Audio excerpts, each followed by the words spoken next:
It has been a very frustrating season for Dak Prescott and the Dallas Cowboys up to this point in time in the year. Currently, they have a 3-4-1 record, and it's a damn shame that Dak Prescott has to go out every single week and score over 30-plus points, because if they don't, it's a good chance they will not win that football game. And all of this is on Jerry Jones. He made a huge trade right before the season started. He traded Micah Parsons to the Green Bay Packers. And I'm not saying that Micah Parsons was the end-all be-all with this defense, but at least he gave you pass rush every single week. Stephen Jones came out with Jerry Jones right after they traded Micah Parsons to the Green Bay Packers, and they felt like the rushing defense would be better. But because we have thought about this a lot. But the other thing came into play big was between Coach Schottenheimer and Coach Eberflus. And talking about the defense and obviously getting a player like Kenny Clark, is we also feel like in addition to the depth is you can scheme pressure as well. And I think Coach Eberflus has been really good at that in terms of using scheme to get pressure on the quarterback.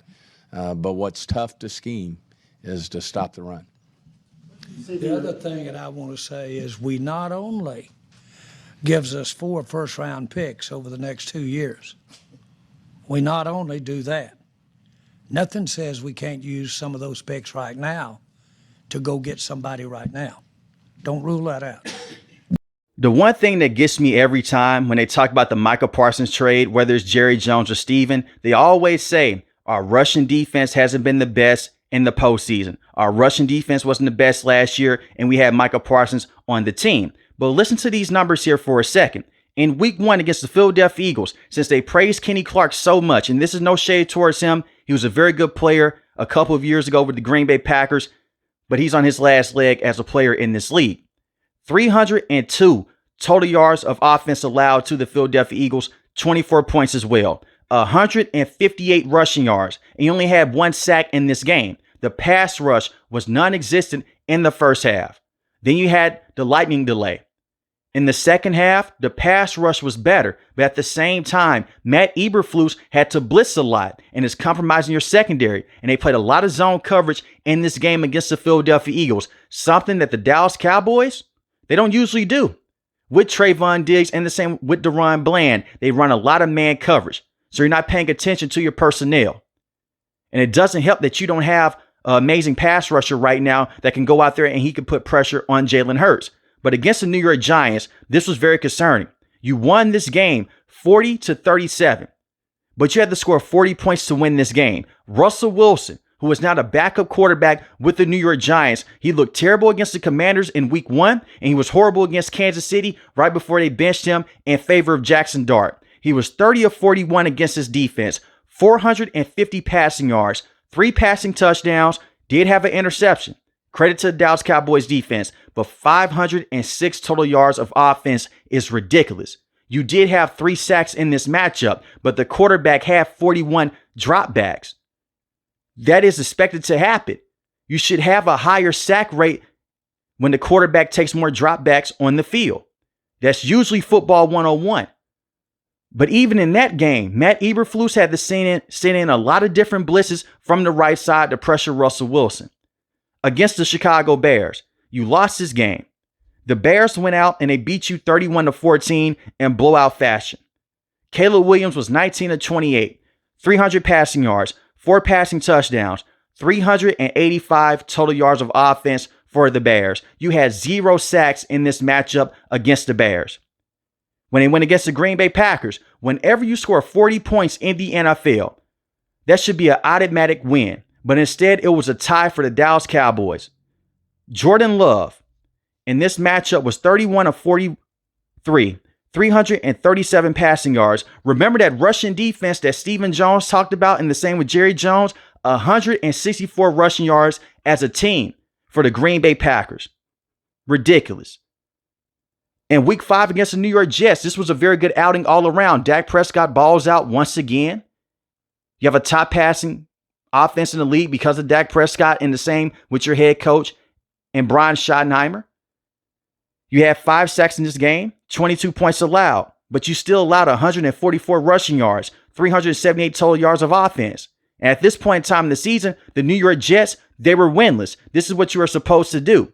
But those are still too many rushing yards for my liking, personally. Against the Carolina Panthers, 30 points. You lost this game 27-30. 410 total yards of offense for the Carolina Panthers. 216 rushing yards as a team. And majority of those numbers came from a former running back with the Dallas Cowboys in Rico.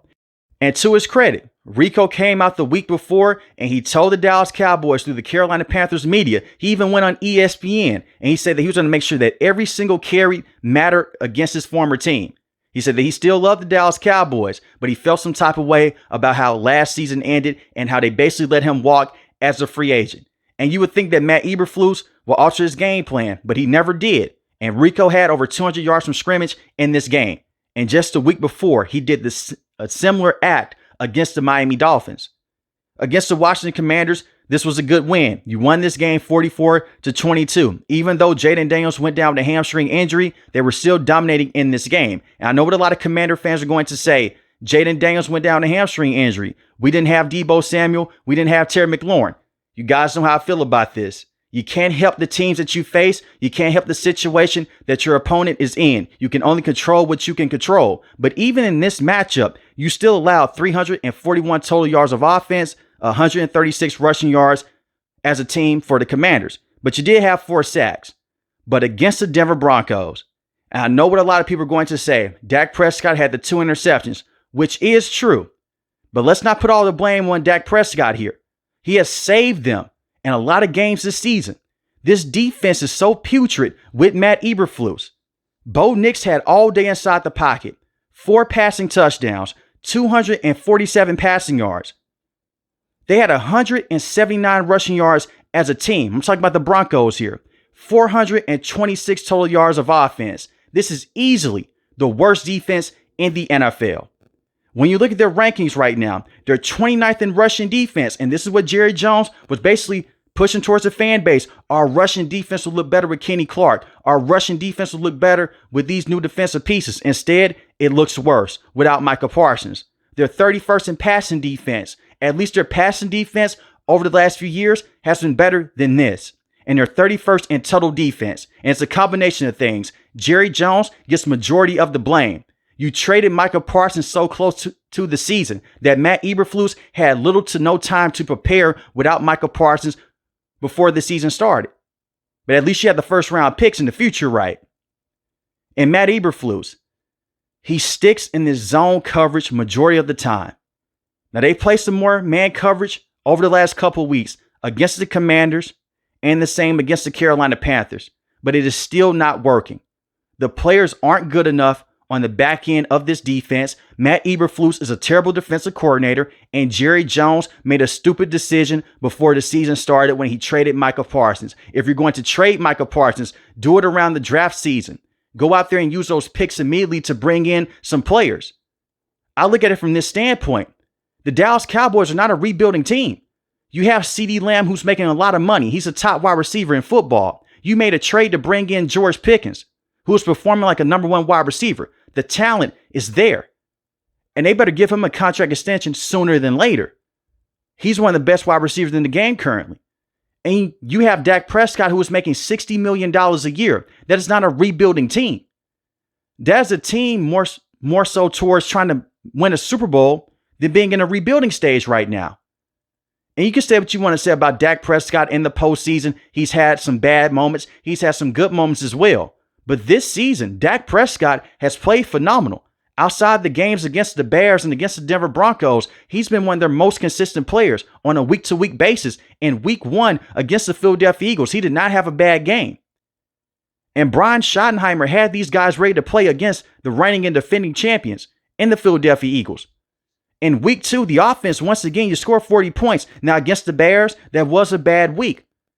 Your offense cannot get down the field on a consistent basis. You can give Dak Prescott a lot of blame. He did have 2 interceptions, but technically 1 interception was not on Dak Prescott. But bad games happen in the NFL. But when you score 40 points against the Green Bay Packers, that's a very good defense. That should be good enough to win that game. Right now, the Dallas Cowboys, they can beat bad football teams. but they can't beat teams that are elite level in the NFC, and they can't beat teams that are on the same level with them because of how bad their defense is. When you look at the offense here, they're first in passing offense with Dak Prescott, and they're 13th in rushing offense. Their run game last year was non-existent for the first half of the season. Until Dak Prescott went down with that hamstring injury, that's when he went to the run game with Rico. Javonte Williams has been a very good running back this season. The only problem that I have with this offense would be the right tackle position. Terrence Steele is not the same player that he once was. Before he tore that ACL, he was a very good right tackle. Since coming off of that injury, he hasn't been a very good tackle on the right side of the field. But you have young pieces on this offensive line with Tyler Guyton, who I think is a very good player at the left tackle position. The same with Tyler Smith. Cooper Beebe, he is still on IR. But last season, he showed a lot of good moments as an interior offensive lineman. And Tyler Booker, he's a very good right guard in his rookie season. So offensively here, they're one of the best in the league. You'll like to see Dak Prescott step up against top-tier defenses, but it's only so much that he can do. When you have to throw your way back into games here, you go away from the run game. If you're down by 2 or 3 possessions, it doesn't make sense to run the football. And right now, this defense is so terrible. If they do make a trade for a pass rusher, you're not going to get Max Crosby. You're not going to get Myles Garrett. You're not going to get TJ Watt. You're not going to get one of those franchise-changing pass rushers. If you make a trade to bring in Bradley Chubb, that'll be nice, but Bradley Chubb has dealt with injuries in his career. He just tore his ACL a few years ago. He has 2 ACL injuries in his career, and he's older. Jalen Phillips is a nice young player with the Miami Dolphins as well. But you look at him, torn Achilles injury, and a knee injury. He's missed a lot of time with the Miami Dolphins. It was a report that came out that the Dallas Cowboys called the Las Vegas Raiders about the availability with Max Crosby. You're not going to get Max Crosby. He is going to stay with the Las Vegas Raiders. Jerry Jones lied to his fan base once again. This is a defense. There's no hope for it. Even if you bring in a superstar pass rusher, let's just say that works out into your favor. Do you trust Matt Eberflus to go out there and to alter his game plan on the back end of this defense? Because it's more than just a pass rushing spot here. They're still terrible against the run. Kenny Clark, I imagine that they'll release him after this season.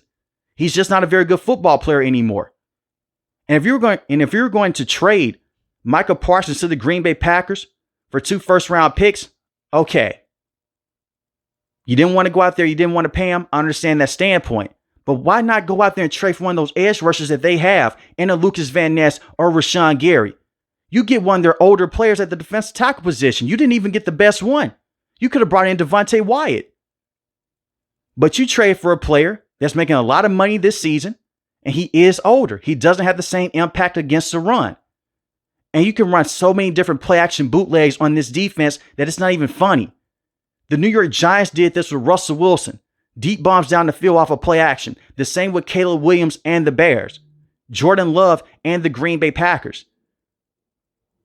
So overall right now, it's a fun season on the offensive end. Defensively, they can't stop a nosebleed. And the Dallas Cowboys, they will give you hope against a team like the Washington Commanders when they're beating up on a banged up team. They'll give you hope against a team like the New York Jets who aren't particularly good. Then they'll come out against a team like the Denver Broncos who have a strong defense and a solid offense, and they'll get crushed. This Monday night, it would not shock me if they went out there and they defeated the Arizona Cardinals in good fashion at home. But at the same time, this is not a team that is contending for a Super Bowl this season because of Jerry Jones. And I want to come out here and I want to say this again about Jerry Jones. When I say that he's a bad owner, he's a bad football owner in terms of talent on the field and making talent decisions. We're putting a Super Bowl contender on the field. In terms of a businessman, he's one of the best of all time. I don't want you guys to mistake that. He's a great businessman. The Dallas Cowboys are one of the most profitable teams in American sports right now. And that has always been the case with Jerry Jones.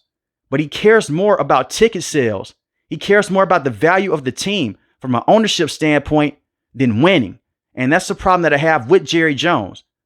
This is an elite season with Dak Prescott. You have a very good head coach right now in Schottenheimer. He has exceeded my expectations. I'm not putting this on him. Now, he did have Matt Eberflus be his defensive coordinator, but you can move on from Matt Eberflus after this year. But it's a combination here. Bad defensive coaching and just bad defensive talent all around. Deron Bland isn't having the same impact that he once had a few years ago before he went down with that foot injury. He was a top interception leader last season, a couple seasons ago, before he went down his injuries, right when Trayvon Diggs went down with that knee injury in practice. Trayvon Diggs hasn't been fully healthy in a very long time. He's dealing with a knee injury right now and a concussion. He's currently on IR. This is a player, knee injury a few years ago, wasn't able to finish out last season because of a calf injury, and now he's hurt again, and he's making a lot of money. I can see them moving off of Trayvon Diggs, and that's for the better. He's not a terrible player on the field, but if you put him in zone coverage, he doesn't have the same effect that he has in man coverage, and he's not the same cornerback in man-to-man situations because of those injuries. DeMarvion Overshown is expected to return very soon. He was a very good linebacker last season before he hurt his knee against the Cincinnati Bengals Monday Night Football game. But he's a very good, impactful player. But it takes more than just one player to come in and basically to stop the run. And they need to change their defensive philosophy. You have so many small linebackers on the field. You care about speed. That's why they brought in Kenneth Murray. They look at him in the speed component. But you need some bigger bodies up front to go against the run. We saw similar situations with Dan Quinn when he was the defensive coordinator with this organization. It's the philosophy that the Dallas Cowboys have. We want to play fast for our linebackers and get to the quarterback and pin our ears back. You need bigger linebackers on the field to stop the run. And the interior rush needs to be better. And I don't really trust Jerry Jones selecting defensive talent in the first round. Leighton Vander Esch was a very good player. Hurt his neck. They ended his career prematurely, unfortunately. You selected Micah Parsons in the first round as well. But that was more so of a layup. Everyone knew that Micah Parsons was a special player coming out of Penn State. This is the same man that selected Mozzie Smith in the first round. He's been a bust at the defensive tackle position. And the same with Taco Charlton many years ago. And you have a lot of fans that hype these players up. They aren't even good coming out of college. Even at the college level, they had some questionable moments. The same with Mozzie Smith. I've been so disappointed in Mozzie Smith as a player. It just didn't work out. But they have to hit on these first round picks. You have 2 first round picks in this year's draft class, 2 first round picks in next year's draft class. And when you also make a trade to a team like the Green Bay Packers, the Packers are one of the better teams in the NFC. That's not going to be a high pick in the first round. That's more so is going to be a pick in the later parts of the first round. So essentially, you're not even getting the best talent if you guys really think about it. So Jerry Jones has to really dig in with the scouting department here, bring in some edge rushers and bring in some more talent on the back end of this defense. But the one positive that I will say, or the couple of positives here, Dak Prescott is going to be here long term. He's still a very good quarterback. Your run game has been significantly better this season. Keep George Pickens around with CeeDee Lamb. And Jake Ferguson is a beast. Jake Ferguson is a monster when he's fully healthy. He's a definition of a touchdown scoring machine every single week. But as long as you have that trio together with CeeDee Lamb, George Pickens, and Jake Ferguson, that gives you a chance to open up your run game. Defensive coordinators, they worry about all of those players individually. You saw what happened when CeeDee Lamb was out. George Pickens took over as the number 1 wide receiver. You put CeeDee Lamb back on the field, it opens up for everything else. But they need to fix the defense here. But let me know in the comment section below, how do you feel about the Dallas Cowboys? If you're new to the channel, hit the subscribe button. If you like the video, hit the like button. Most importantly, I want each and every last one of you guys stay safe, stay positive. Thanks for the video, guys. God bless.